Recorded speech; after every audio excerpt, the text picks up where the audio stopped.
Welcome friends. আজকে আমি আবার চলে এসেছি তোমাদের সামনে আরও একটা নতুন ভিডিও নিয়ে। আজকে আমরা জানবো দাস বংশের পরবর্তী শাসক গিয়াসুদ্দিন বলবন সম্পর্কে এবং গিয়াসুদ্দিন বলবন এবং পরবর্তী শাসক সম্পর্কে। তো চলো ভিডিওটি শুরু করা যাক। তো ভিডিওটি শুরু করার আগে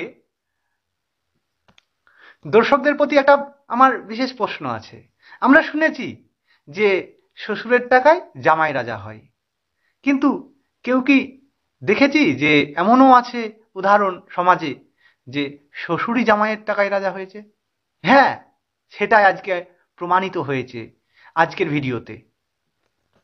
আজকে আমরা দেখব এই জামাইয়ের সিংহাসন লাভ করেছেন গিয়াসুদ্দিন বলবন এবং দাস সাম্রাজ্যের অর্থাৎ স্লেভ ডাইনেস্টির সুলতান হয়েছেন।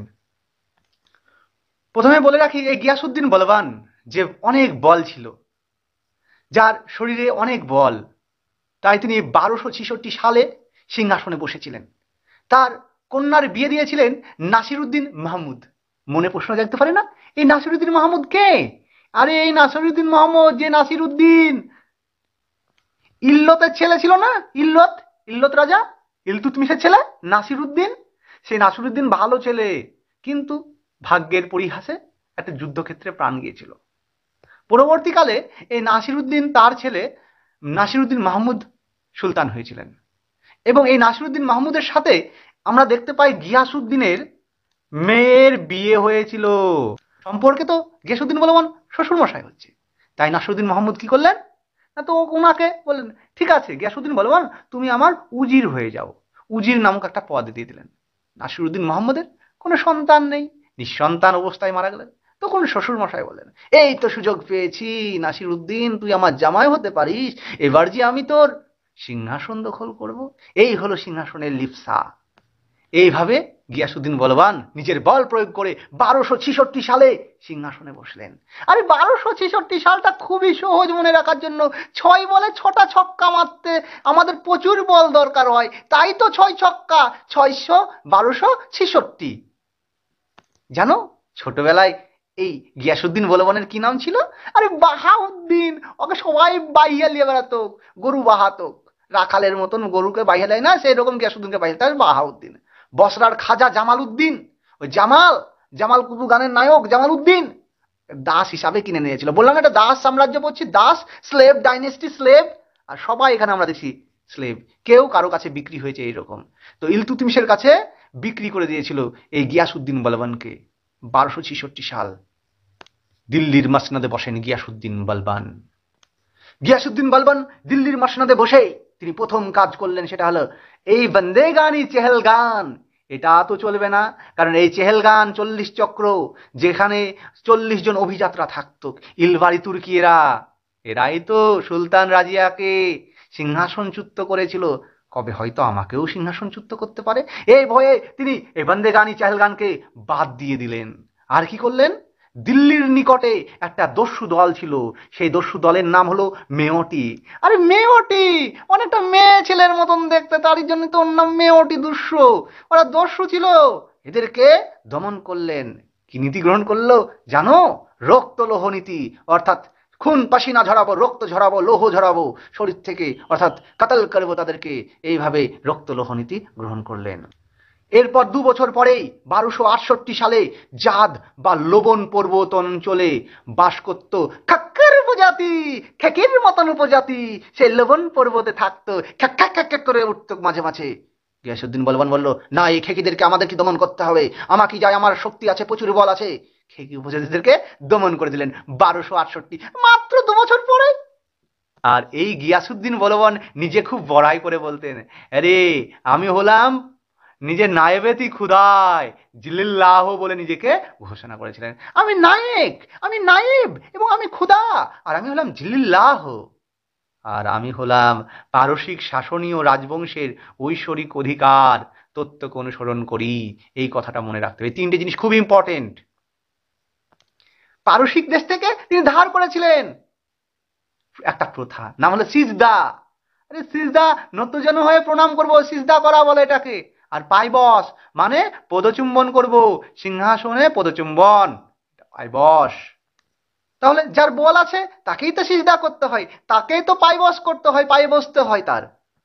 বলবান দেখলেন আমার তো প্রচুর বল, এই বলের অহংকার করতে হয় না, তাই তিনি নিয়োগ করে দিলেন বারিদ নামক একটা গুপ্তচর বাহিনীকে। অর্থাৎ বাড়িতে বাড়িতে যা, গিয়ে দেখে দেখে আয় কে আমার বিরুদ্ধে শত্রুতা করছে, ষড়যন্ত্র করছে। তাই বারিদ নামক, বাড়িতে বাড়িতে রাখতেন, তার জন্য ওর নাম দিয়েছে বারিদ। আর তিনি চালু করে দিলেন পারস্য রীতিতে নওরাজ উৎসব অর্থাৎ নববর্ষ। কারণ বল থাকলেই তো এগুলা করা যায়, বারিদ নামক গুপ্তচর, নওরাজ নামক উৎসব। আর তিনি মাঝে মাঝে বলতেন আমি হলাম আফ্রিদির বংশধর, সরি সরি সরি আফ্রিসিয়াবের বংশধর। আমি ভুল বলিনি, আফ্রিসিয়াব না বলে আফ্রিদি বললেই ভালো হয়। বুম বুম আফ্রিদি, আমি হলাম আফ্রিদির বংশধর। গিয়াসুদ্দিন বলবেন আরে আফ্রিদির কত বল ছিল, তার জন্য তো 6 মারতো। আরে ভালো তো ম্যাচিং হয়ে গেল, মনে তো থাকবে দারুণ। আফ্রিসিয়াবের বংশধর কে নিজেকে বলতেন, এই তো গিয়াসুদ্দিন বলবেন। সেনা নিয়োগকর্তার উপাধি দিয়ে দিল দেওয়ানি আর্জ, যা তুই দেওয়ান, দেওয়ালের ধারে দাঁড়িয়ে থেকে আমাদের দেশকে পাহারা দিবি, তাই তো নাম দিয়েছিল দেওয়ানি আর্জ। আর ইকতাদারদের কর ফাঁকির প্রবণতা রোখার জন্য তিনি কি করলেন, খোয়াজা নামক একটা কর্মচারী দিলেন, বললেন যে খোঁজ রাখিস তো কোন ইকতাদার ফাঁকি দিচ্ছে, তাই খোঁজ রাখবে, তাই খোঁজা। আর ওর একজন প্রিয় পুত্র ছিলেন, ওর নাম ছিল যুবরাজ মোহাম্মদ। দুঃখের কথা, মঙ্গল যুদ্ধে মঙ্গল সেনাপতি মঙ্গলবারে তৈমুর খার হাতে নিহত হয়েছিল। তৈমুর খা তরমুজ তো আর খেতে পারলো না, মোহাম্মদ মেরেই ফেললো। আর এইদিকে বাংলাতে তগি ফেলেছিল তগরিল খা, বাংলা দখল করার জন্য। আর সেই তগি ভেঙে দেওয়ার জন্য পাঠিয়ে দিল তার আরেক ছেলে বুখরা খা। কেন বুখরা খা, ও বখরা খেত খুব, চায়ের দোকানে গিয়ে বাখর হতো না, ওই বাখরটা খুব খেত, তার জন্য তো ওর নাম দিয়েছিল বুখরা খা।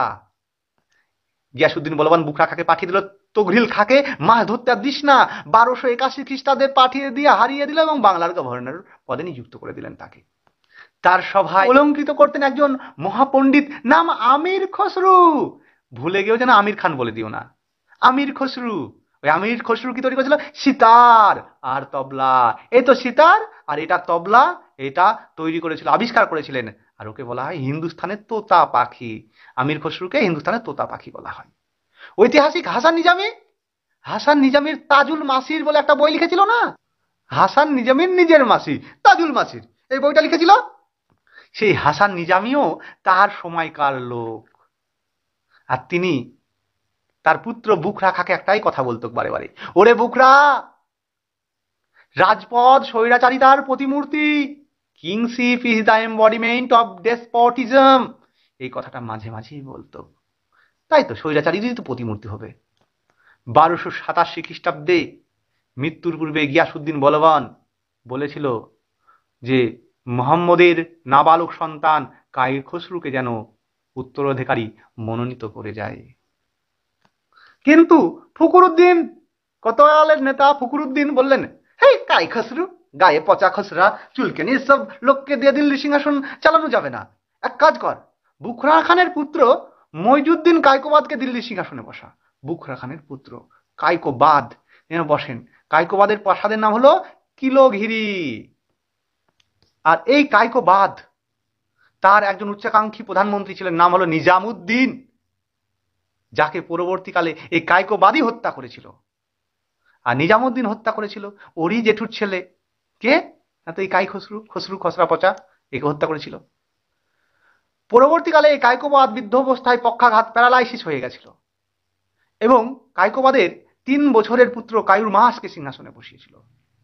তাকে দ্বিতীয় শামসুদ্দিন উপাধি, এই দ্বিতীয় শামসুদ্দিন উপাধিটা কার, কায়ুর মাস, কায়কোবাদের ছেলে। বাদ যায়নি তো ওকে, কাকে বাদ দেবো তাই বলছে, কায়কোবাদ, কায়ুর মাস, কায়ুর মাসকে উপাধি দেওয়া হলো দ্বিতীয় শামসুদ্দিন।